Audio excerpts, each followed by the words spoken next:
Hello everyone, आप सब कैसे हैं। मैं उम्मीद करता हूं कि बहुत अच्छे होंगे और अपनी पढ़ाई को बहुत अच्छे से कर रहे होंगे। मैं Akash Kumar Bhadana ICT virtual classroom में आपका बहुत बहुत स्वागत करता हूं। मेरे प्यारे बच्चों, आपको जैसा पता है कि हमारी आपका 6th क्लास है और 6th क्लास में देख रहे हैं पर्यावरण और उसी में सौरमंडल की हम लोग बात कर रहे थे। पहला चैप्टर हमारा आपका चल रहा था। देखिए, सबसे पहले आपको याद होगा कि हम लोगों ने ये सारे ग्रह को पढ़ चुके हैं, इनकी स्थिति को पढ़ चुके हैं, सौर मंडल को पढ़ चुके हैं। सौर मंडल क्या होता है, ग्रह क्या होता है, बौने ग्रह की स्थिति में कौन आता है, इन सभी को हम लोग आपका पढ़ चुके हैं और यहाँ तक हम लोग आपका देख भी चुके हैं कि प्लूटो को कैसे आपका खगोलीय पिंड आपका मान लिया गया था। इस तक हम लोग इतना इतना आपका देख चुके हैं मेरे प्यारे बच्चों। फिर उसके बाद हमने आपका ये भी देख लिया था कि आपका उपग्रह क्या होते हैं, क्षुद्र ग्रह क्या होते हैं, उल्का पिंड और क्षुद्र ग्रह मेरे को आपको समझाने हैं। क्लियर है ये क्या होते हैं। फिर उसके बाद हम आकाश गंगा में चढ़ेंगे और उसके बाद जो है आपका चैप्टर जो है समाप्त हो जाएगा। ठीक, और आपको ध्यान रखना है कि मैं आपसे कुछ क्वेश्चन पूछूंगा और जिन बच्चों ने घर जाकर पढ़ा होगा, जिन्होंने पूरी क्लास अच्छे से पढ़ी है, वो लोग इसका आंसर बहुत जल्दी बहुत अच्छे से आपका दे पाएंगे। क्लियर है मेरे प्यारे बच्चों। चलिए ध्यान दीजिए आप सभी बच्चे। देखिए, सबसे पहले हम लोग चंद्रमा से चलते हैं। चंद्रमा से मुझे आपको समझाना है कि क्या है मून, क्योंकि जो से पीछे का पार्ट है मैं आपको समझा चुका हूं, आपको बता चुका हूं। देखिए, चंद्रमा हमारी पृथ्वी के पास केवल एक उपग्रह है। पहली बात तो आपको पता होना चाहिए ये क्या है, एक उपग्रह है। अगर पूछ लिया जाए किसका उपग्रह है तो हमारी अर्थ का ये उपग्रह है, और जो क्या है हमारी पृथ्वी के पास भी है। ठीक है, और अगर हम इसके व्यास की बात करें, क्लियर है, तो इसका व्यास क्या है, पृथ्वी के व्यास का केवल 1/4 है। कितना है, जो पृथ्वी का जो व्यास है उसके व्यास का 1/4। मान लीजिए अगर वो आपका पृथ्वी का व्यास 100 है तो 100/1/4 तो ये आ जाएगा 25। कितना है, 25 है। तो इस तरह से आप मेजर कर सकते हैं। तो अगर क्वेश्चन ये बन जाता है कि चंद्रमा का व्यास पृथ्वी के व्यास से कितना है, तो आप सिंपल बता पाओगे कि चंद्रमा का व्यास पृथ्वी के व्यास से कितना है, 1/4 है। चाहे वो कुछ भी हो, आपको पता होना चाहिए उस व्यास का 1/4 है, 1/4 है। यह कितना बड़ा इसलिए प्रतीत होता है, कह रहे हैं कि जो हमें ये आपका इतना बड़ा दिखाई देता है, ये क्यों ऐसा हमको प्रतीत का मतलब होता है दिखाई देना, क्योंकि यह हमारे ग्रह से अन्य अन्य पिंडों की अपेक्षा नजदीक है। कह रहे जितने भी हमारे पास जो भी ग्रह हैं और जो भी आपके खगोलीय पिंड है, चाहे उल्का पिंड हो, क्षुद्र ग्रह हो या कोई भी और ऐसा हो, उन सबसे ये क्या है, ये पास में है, इसलिए हमको क्या दिखाई देता है, ये बड़ा दिखाई देता है। यानी कि ये क्या है, ये पृथ्वी के पास होने की वजह से ये हमको क्या दिखाई देता है, आपका बड़ा दिखाई देता है। कौन, आपका चंद्रमा हमको बड़ा दिखाई देता है। अब कह रहे हैं कि पिंडों की अपेक्षा ये आपका नजदीक है और दूसरे भी और जो भी आपके खगोलीय पिंड है उनकी तुलना में ये कैसा है, अपेक्षाकृत आपका नजदीक है। ये हमसे 3,84,400 किलोमीटर दूर है। कितना है, ये इसकी डिस्टेंस है, इतने किलोमीटर दूर है। ठीक, अब आप पृथ्वी से सूर्य एवं चंद्रमा की दूरी की आप तुलना कर सकते हो। अब कह रहे हैं आप पृथ्वी से सन की दूरी कितनी है और चंद्रमा की दूरी कितनी है, आप इसका आपस में कंपैरिजन कर सकते हो। अगर आप पन्ने पलटोगे तो आपको मिलेगा कि पृथ्वी से सूर्य लगभग 3 लाख करोड़ वर्ष दूर है। ठीक, ये आपको दिखाई देगा अगर आप लोगों ने चैप्टर को रिवीजन किया होगा। क्लियर है। चलिए, इतना आपने देख लिया। अच्छा, आगे बढ़ने से पहले चलिए इसे मैं अभी आपको समझाऊंगा। ये कह रहे हैं कि चंद्रमा पृथ्वी का एक चक्कर 27 दिन में पूरा करता है। जो मून है वो किसका राउंड लगाता है, अर्थ का। क्यों लगाता है, क्योंकि वो क्या है, एक उपग्रह है। क्या है, उपग्रह है। किसका उपग्रह है, आपको पता होना चाहिए कि चंद्रमा अर्थ का यानी कि जो हमारी पृथ्वी है उस पृथ्वी का उपग्रह है, इसलिए आपका चक्कर लगाता है।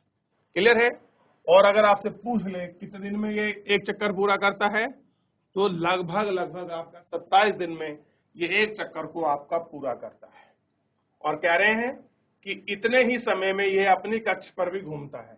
यानी कि ये मान लीजिए ये आपकी अर्थ है, तो इस अर्थ का एक चक्कर पूरा करने में से कितना समय लगता है? 27 दिन। और अपने अक्ष पर घूमकर वहीं वापस आने में भी 27 दिन का समय लगता है। यानी कि ध्यान दीजिए, दोबारा देखिए, ये थोड़ा स्पेस है, यहां मैं आपको समझाता हूं। मान लीजिए ये आपकी अर्थ है, ठीक है, और ये हो गया आपका मून, ठीक।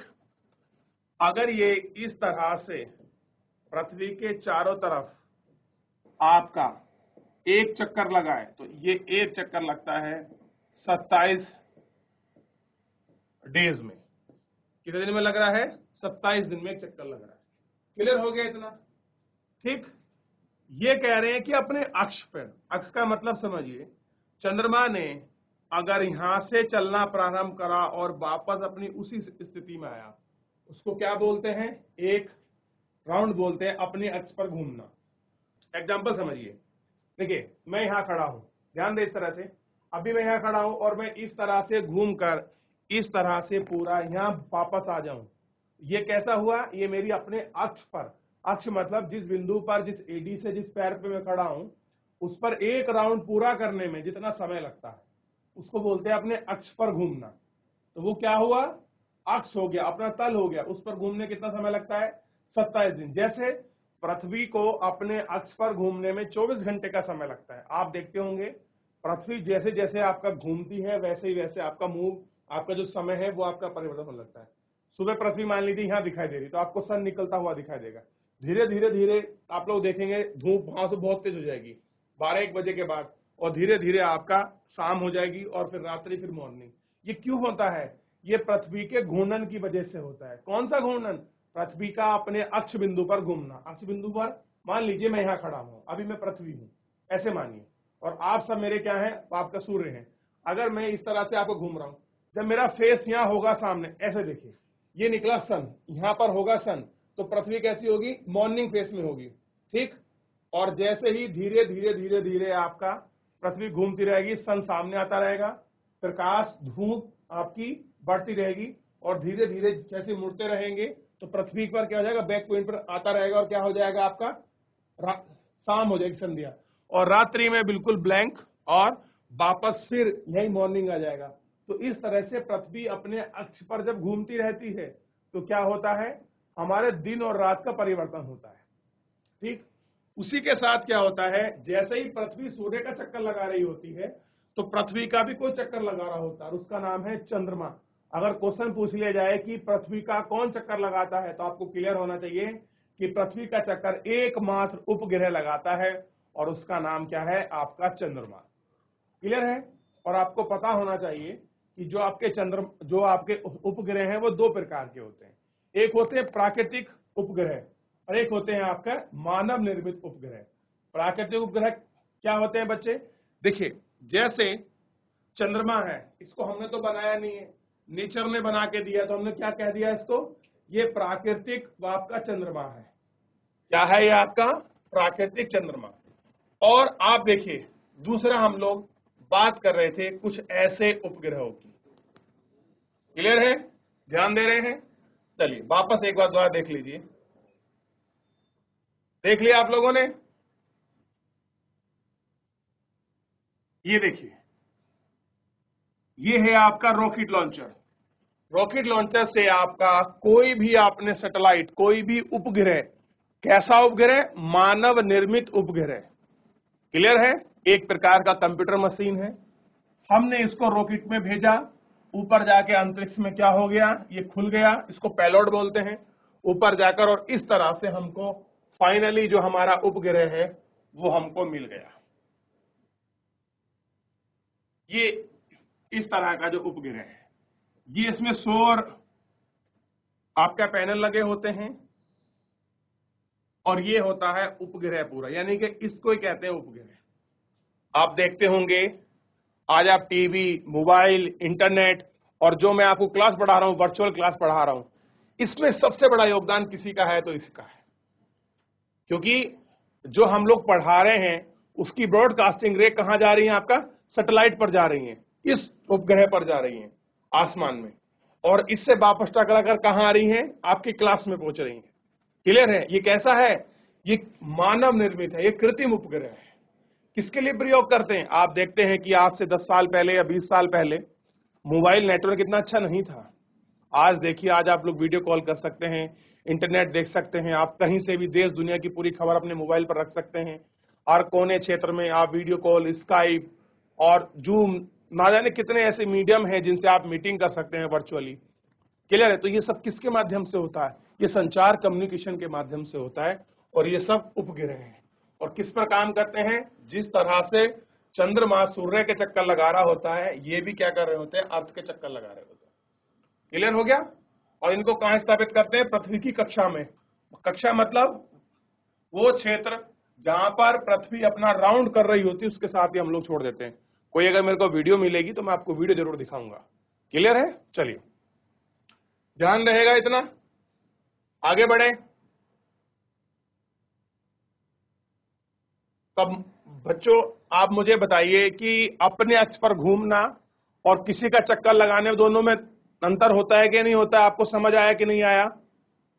बताइए बच्चों, अगर समझ आया हो तो हाथ खड़ा कीजिए। बहुत अच्छे, बहुत बढ़िया। चलिए, हाथ नीचे कर लें। इसके आगे बढ़ते हैं। कह रहे हैं कि चंद्रमा की परिस्थितियां जीवन के लिए अनुकूल नहीं है। कह रहे हैं कि जिस तरह से आप चंद्रमा को देखोगे, चंद्रमा पर अगर आपको भेज दिया जाए कि चलिए आज आपको सब कुछ छोड़ देते हैं आपको, और आज से आपकी क्लास कहां होगी? ऊपर चंद्रमा पर होगी 1 साल के लिए, तो वहां क्या है? हम आपको छोड़ नहीं सकते, वहां आपको भेज नहीं सकते। क्यों? क्योंकि चंद्रमा पर जो आपका जीवन है वो अनुकूल नहीं है। अनुकूल नहीं है मतलब इसका साफ स्पष्ट ये है कि जिस तरह से जीवन जीने के लिए जिन जिन आदर्श स्थितियों की आवश्यकता होती है, वो सब कुछ आपके चंद्रमा पर नहीं है।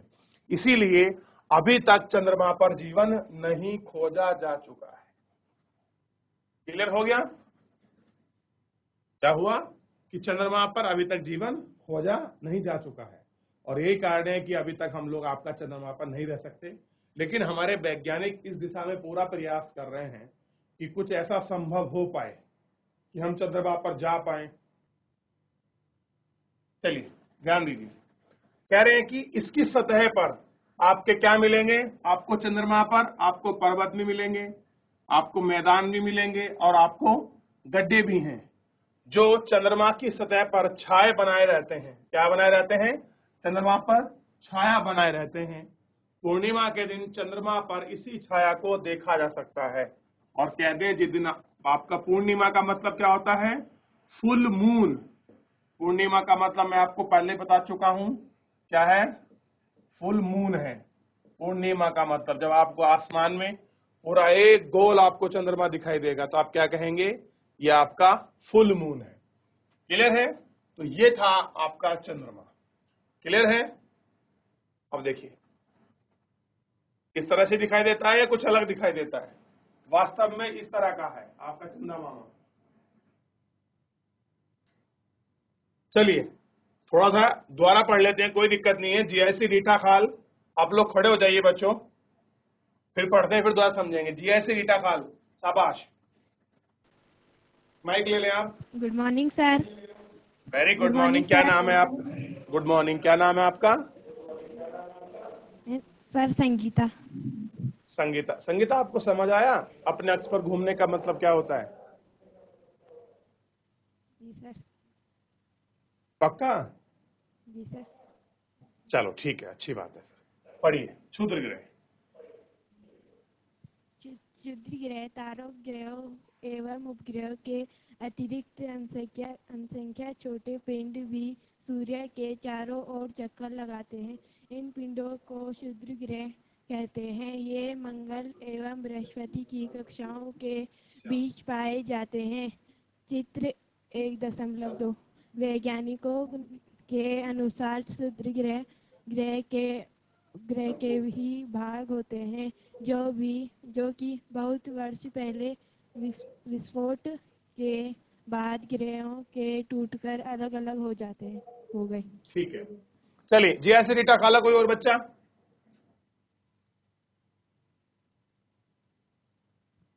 शाबाश, वेरी गुड मॉर्निंग। क्या नाम है आपका? सर अभिनव भट्ट। अमना भट्ट। Yes sir.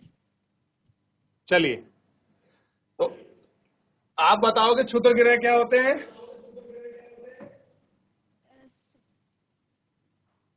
शर्माओ नहीं, कोई बात नहीं है। चलिए कोई बात नहीं। उल्का पिंड पढ़ दीजिए फिर आप। हाँ बताओ। उपग्रह के जो जो सर हाँ हाँ, बहुत अच्छे। जो अपने उपग्रह के चारों ओर चक्कर लगाता है। बहुत बढ़िया, बहुत सुंदर। कहाँ से पढ़ा आपने? मेरे सामने सर ने पढ़ाया था। बहुत अच्छे, चलिए कोई बात नहीं। उल्का पिंड को पढ़िए। सूर्य के चारों ओर चक्कर लगाने वाले पत्थरों और छोटे छोटे टुकड़ों को उल्कापिंड कहते हैं। कभी कभी ये उल्कापिंड पृथ्वी के इतने नजदीक आ जाते हैं कि इनकी पृथ्वी पर गिरने की होती है। इस प्रक्रिया के दौरान वायु से साथ घर्षण होने के कारण ये गर्म होकर जल जाते हैं। फलस्वरूप चमकदार प्रकाश उत्पन्न होता है। कभी कभी कोई उल्का पूरी तरह जले बिना पृथ्वी पर गिरती है, जिससे धरातल पर गड्ढे बन जाते हैं। क्या आपने तारों वाले खुले आकाश में एक ओर से दूसरी ओर तक फैली चौड़ी सफेद पट्टी की तरह एक चमकदार रास्ते को देखा है? यह लाखों तारों का समूह है। यह पट्टी आकाशगंगा मिल्की वे है। हमारा सौरमंडल इस आकाशगंगा का एक भाग है। प्राचीन भारत में इसकी कल्पना आकाश में प्रकाश की एक बहती नदी की गई थी। इस प्रकार इसका नाम आकाशगंगा पड़ा था। आकाशगंगा करोड़ों तारों, बादलों तथा गैसों की एक प्राणी है। इस प्रकार की लाखों मम्मी मेरे को ही पढ़ा रहे। आकाशगंगा मिलकर ब्रह्मांड का निर्माण करती है। ब्रह्मांड की विशालता की कल्पना करना अत्यधिक कठिन है। वैज्ञानिक अभी भी इसके बारे में अधिक से अधिक जानकारी एकत्र करने में जुटे हैं। इसके आकाश के संभव में हमें कोई जानकारी नहीं है, लेकिन फिर भी हम जानते हैं कि हम सभी इसी ब्रह्मांड का हिस्सा है। बैठ जाइए आप।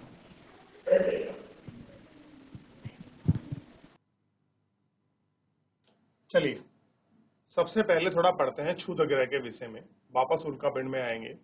जब उल्का पिंड पढ़ेंगे तो शायद आप ज्यादा अच्छा समझ पाए। देखिए, क्षुद्र ग्रह कह रहे हैं कि तारों, ग्रह एवं उल्का पिंडों के अतिरिक्त, यानी या तो स्टार होंगे आपके आकाशगंगा में, या फिर आपके ग्रह होंगे, आपके प्लैनेट होंगे, या फिर क्या होंगे, उपग्रह। तो तीन चीज हो सकता है। जैसे हमने माना कि जो हमारा सूर्य है वो भी एक तारा है। 8 ग्रह हमने पढ़ लिए, कुछ उपग्रह हमने देख ली जो आपके ग्रहों के चक्कर लगाते हैं, वो उपग्रह हो गए। कह रहे हैं कि इनके अतिरिक्त, इनके अलावा भी कुछ असंख्यक में छोटे पिंड हैं, यानी कि पता नहीं कितने हैं, अनगिनत हैं, लेकिन ऐसे पिंड है जीआईसी रीटा काल सामने देखो बेटे, ऐसे बहुत सारे छोटे पिंड हैं जो भी क्या करते हैं, सूर्य के चारों ओर चक्कर लगाते हैं, यानी कि तारे, ग्रह और उपग्रह के अलावा कुछ ऐसे खगोलीय पिंड हैं जो क्या होते हैं, सूर्य के चारों तरफ आपका चक्कर लगाते हैं। इन पिंडों को हम क्या कहते हैं, क्षुद्र ग्रह। क्या कह दिया हमने, क्षुद्र ग्रह। कोई आपसे पूछ ले क्षुद्र ग्रह क्या है, तो आप सिंपल एक डेफिनेशन में, एक लाइन में कह सकते हो, ऐसे असंख्यक आकाशीय पिंड हैं जो सूर्य के चारों तरफ आपका क्या करते हैं, चक्कर लगाते हैं, हम उनको क्या कहते हैं, क्षुद्र ग्रह कहते हैं। सिंपल सी बिल्कुल आपका डेफिनेशन है, यानी कि ऐसे अनगिनत आपके छोटे छोटे पिंड जो आपके सूर्य के चारों ओर आपके चक्कर लगाते हो, हम उनको क्षुद्र ग्रह कहते हैं। क्लियर है? कह रहे ये मंगल और बृहस्पति की कक्षाओं के बीच में पाए जाते हैं। कहाँ मिलते हैं, मंगल और बृहस्पति की जो आपकी कक्षा है उसके बीच में पाए जाते हैं। ध्यान दीजिए, मैंने कल के लेक्चर में भी और परसों के लेक्चर में भी ये चीज मैंने आपको दिखाई थी, वापस मैं दोबारा दिखा देता हूं, समझने का प्रयास करें अगर हो सके तो। ये देखिए, दिखाई दे रहा है, ये रहा मंगल और ये रहा बृहस्पति, ठीक। ये है इन दोनों की क्लास, इन दोनों के बीच में, ठीक है। और ये जो पट्टी दिखाई दे रही है यही है क्षुद्र ग्रह। क्या है ये आपका, क्षुद्र ग्रह। कैसे हैं, असंख्यक में आपके खगोलीय पिंड हैं। अगर आप इनको देखना चाहें तो आप देख लीजिए कैसे दिखाई दे रहे हैं, है ना एक पट्टी सी। यही जो आपका पूरी पट्टी है, इस पूरी पट्टी को हमने क्या कहा है, खगोलीय पिंड। ये इस तरह से पूरी पट्टी है, और कक्षा का मतलब है ये दोनों का पाथ है उसके बीच में हमको मिल रही है। यहाँ मंगल है और यहाँ पर क्या है आपका बृहस्पति है। तो अगर क्वेश्चन पूछ ले कि आपको उल्का पिंड कहाँ मिलते हैं या क्षुद्र ग्रह, क्षुद्र ग्रह की बात कर रहे थे, तो कहाँ मिल रहे हैं मेरे प्यारे बच्चों, मंगल और बृहस्पति के बीच की जो महाकक्षा है यहां पर मिलेंगे आपका क्षुद्र ग्रह। इतना पढ़ लिए थे ना। चलिए, तो ये मैंने आपको वापस द्वारा दिखा भी दिया है ताकि जो बच्चे उस दिन क्लास में नहीं थे वो लोग कंफ्यूज ना हो, इसलिए मैंने आपको दिखाया। चलिए वापस चलते हैं अपने टॉपिक पर सीधा।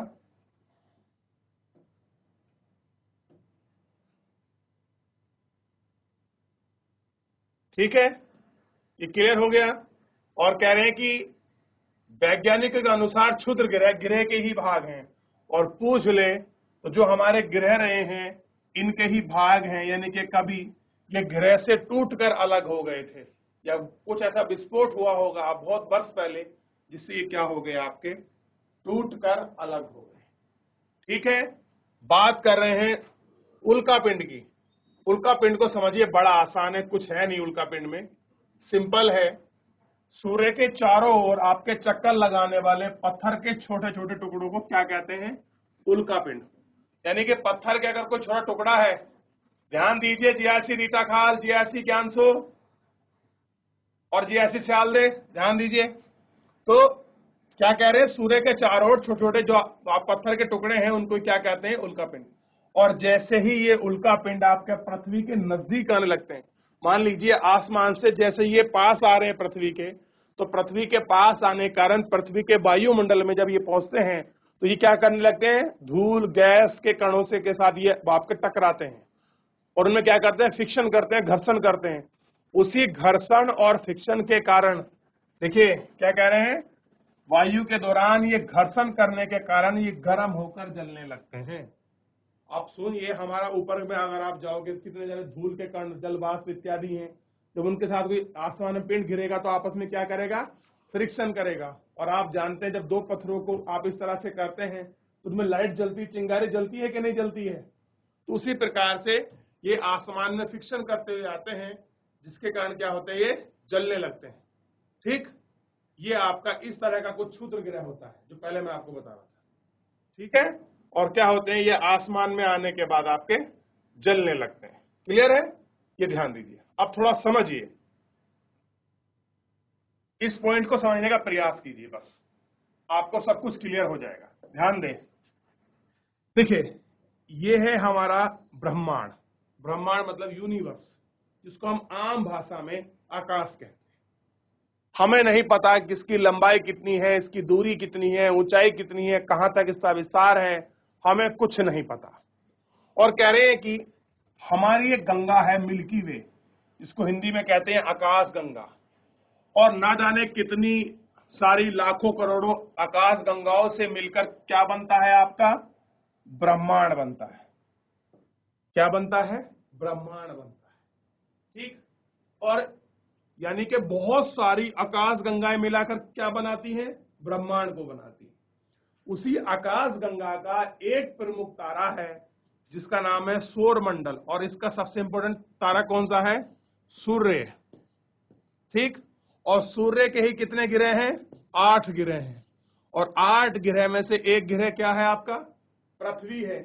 और इसी पृथ्वी पर हम क्या करते हैं आपका? हम इस पर निवास करते हैं। तो आप ये मत सोचना कि केवल पूरे इस ब्रह्मांड में एक ही सूर्य है, नहीं, ऐसे करोड़ों हजारों तारे होंगे जो आपके सूर्य से बड़े होंगे, सूर्य से ज्यादा आपके चमकदार होंगे, सूर्य से ज्यादा गर्म होंगे, लेकिन वो क्या है? वो हमारी आकाश गंगा का पार्ट नहीं है। क्लियर है? ये क्या नहीं है? हमारी आकाश गंगा का। और एक आकाश गंगा में लाखों करोड़ों हजारों स्टार हो सकते हैं। क्लियर है? तो उसमें सबसे प्रमुख स्टार कौन सा है? सूर्य। और सूर्य के 8 भागों को हम लोग पढ़ रहे हैं, जिसे हम आपका ग्रह कहते हैं। क्लियर है मेरे प्यारे बच्चों? तो आपको ये चीजें क्लियर होनी चाहिए, थोड़ा आप इसको समझिए। क्लियर है? चलिए, तो मेरे प्यारे बच्चों फिलहाल आज के लिए इतना ही। मिलते हैं नेक्स्ट लेक्चर में, तब तक अपना ध्यान रखिए, स्वस्थ रहिए और अपनी पढ़ाई को बहुत अच्छे से करते रहिए। मुझसे जुड़ने के लिए आपका बहुत बहुत धन्यवाद।